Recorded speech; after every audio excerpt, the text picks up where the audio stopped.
Hello, friends, and welcome back to Stories About Entitled People. Our first story is about a stubborn customer who paid money for a perfectly working fuel pump. Don't forget to subscribe to our channel if you're new here and turn on notifications so you don't miss a new video every single day. Here we go. Malibu towed into shop with fuel tank failure, but dude had run out of gas, demanded that we replace a perfectly good fuel pump anyway. So this guy gets his Malibu towed into the shop because it won't start. I attempt to get the info we need to diagnose the problem, but he keeps insisting we don't need a diagnosis because it's the fuel pump. I explain that our techs need to verify the problem before we throw a fuel pump into a car that may not need one. He gets frustrated while I'm asking the usual questions. He says over and over that it won't start because the fuel pump isn't working. It cannot possibly be anything else because it's the fuel pump, and to just take his word. I tell him we'll get the estimate together and get back to him. Then I go out to the car, and the first thing I see is the gas gauge. It's on empty. Maybe that's part of the issue.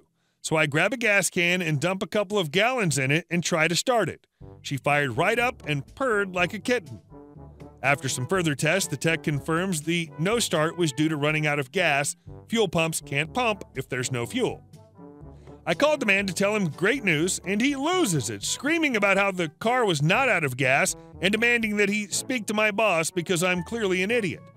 After a short time, my boss hangs up the phone and says, "We'll be replacing the fuel pump in the Malibu Boo.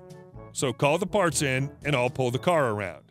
So yeah, we replaced a perfectly good fuel pump. We charged the man for the removal and install of it and the 2 gallons of gas.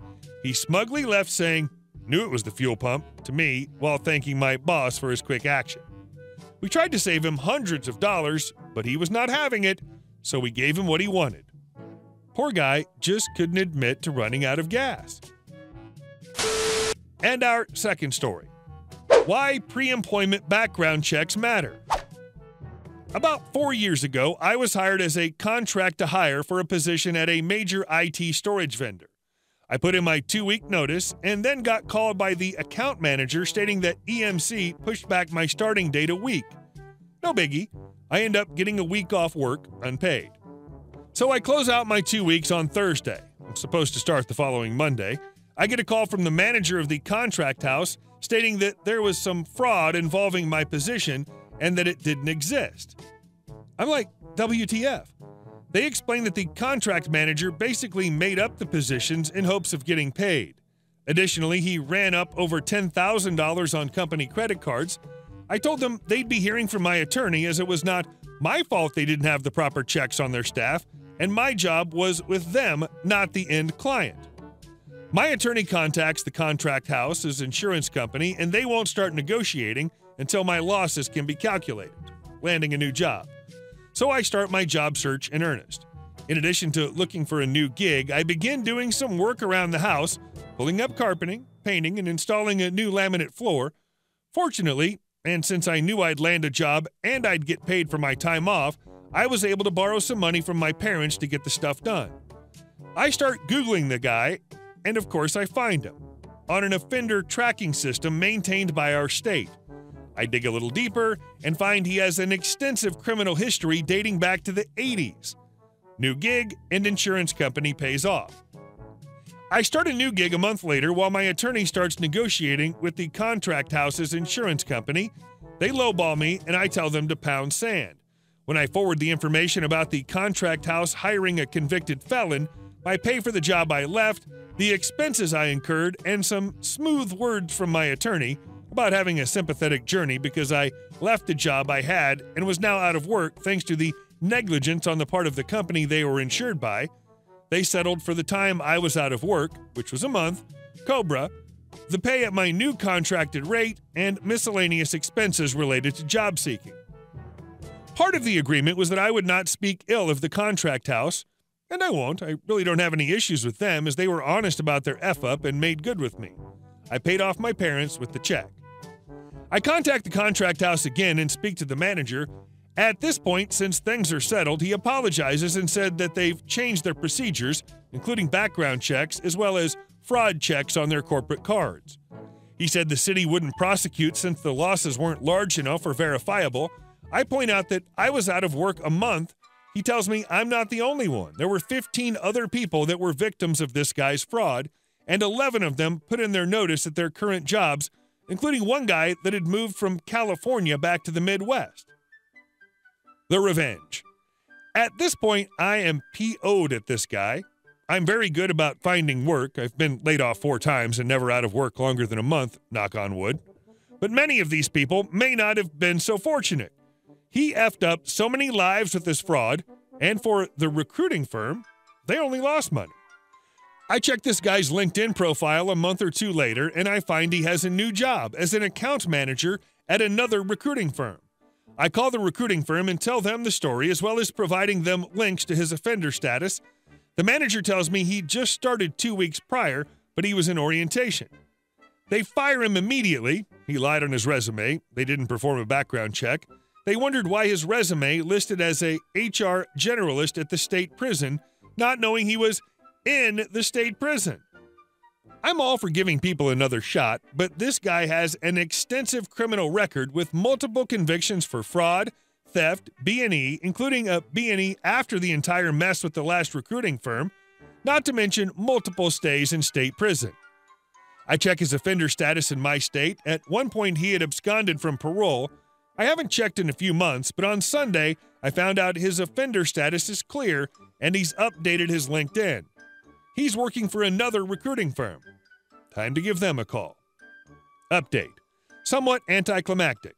I called latest company he had listed on LinkedIn as a current job and spoke to the manager. I asked if I could speak with Mr. Criminal Account Manager, and the manager stated he no longer worked for the company. I then asked if he left any forwarding info. The manager said no. Then he asked if he could help me, and I told him, no, not really. I just called to tell you about Mr. Criminal Account Manager's criminal background. The manager responded with a chuckle and said, yep. I'm thinking, okay, what does that mean? I asked if he knew everything, and he said he couldn't elaborate. I left it at that. He's not there anymore, and I'm assuming he was fired based on the manager's responses, or lack thereof. I will continue to follow this guy around the interwebs and ensure he never has an opportunity to F up someone else's life by working as an IT recruiter or account manager. And our next story. Don't refuse a delivery on a holiday weekend. I drive semi, and at the time I worked for a dairy delivering milk and other products to grocery stores. All days were the same except for Saturday. On Saturday, my last stop was a Walmart, and I didn't like dealing with one of the people who checked in deliveries. They had 3 people who rotated being in charge on Saturday. So, this happened early on a Saturday morning over Labor Day weekend in 2009. Because of the holiday weekend, stores took larger amounts than normal because of the holiday Monday. Everything went smoothly at the first 3 stops, but the last didn't. When I arrived at the docks that normally had 1 or 2 open, there was a line of trucks waiting. I wasn't surprised and don't mind waiting because I get paid for waiting. About half hour later, it was my turn to get a dock, so I backed in and went inside to see the witch, as people called her. She was busy with the soda delivery, and I went about collecting the empty crates and put on my trailer after pulling the incoming dairy to the trailer tail. Walmart loads of cooler or frozen items are temperature checked before being accepted, so you leave it on the trailer until they're ready to check your load in. So it's finally my turn to be checked in, and I open the trailer door and start pulling the order out. Witch, put that back on your truck. I have beer and soda that need in first. Me. I'm not leaving until you check it or refuse it, holding the invoice out for her. She signed and dated it, refused with no reason for refusing.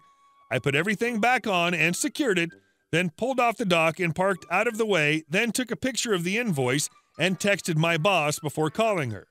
Told her what happened, and I already know that store will be out of milk this afternoon. Boss. So it was never temped? Me. Correct.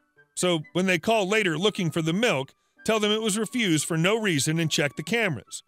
Boss. Well, they're not getting any till Tuesday now. Don't worry, you're covered.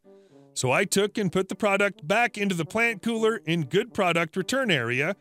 I didn't hear anything until Tuesday when I returned from that day's route. Boss. You were right. They ran out about 2 in the afternoon and called in a panic. Told them what happened, and I'm not paying a driver double time to fix their mistake and check the security cameras. So Saturday comes and I expect to be cussed at both by the dock people and management of the Walmart because of the last weekend's disaster. Instead, I was greeted with smiles and thanks. The manager showed up also.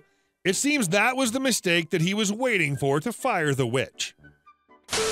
And our last story. Get over here right now.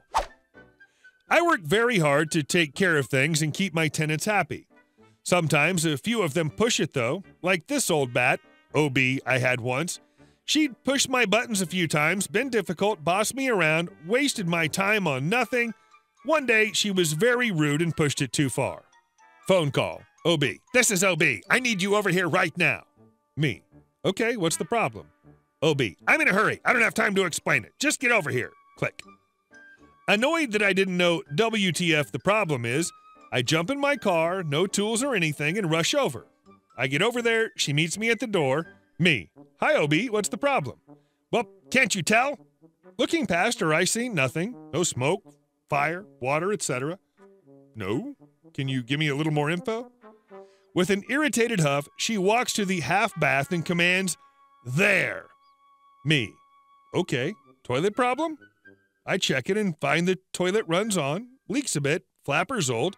Me. No problem, OB, I can fix this in a jiffy. Good.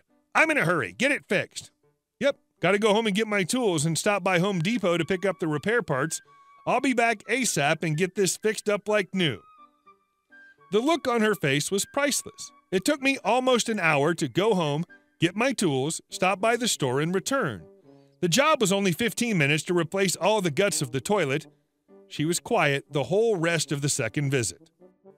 Hey guys, thank you all for watching the video. I'll see you in the next one.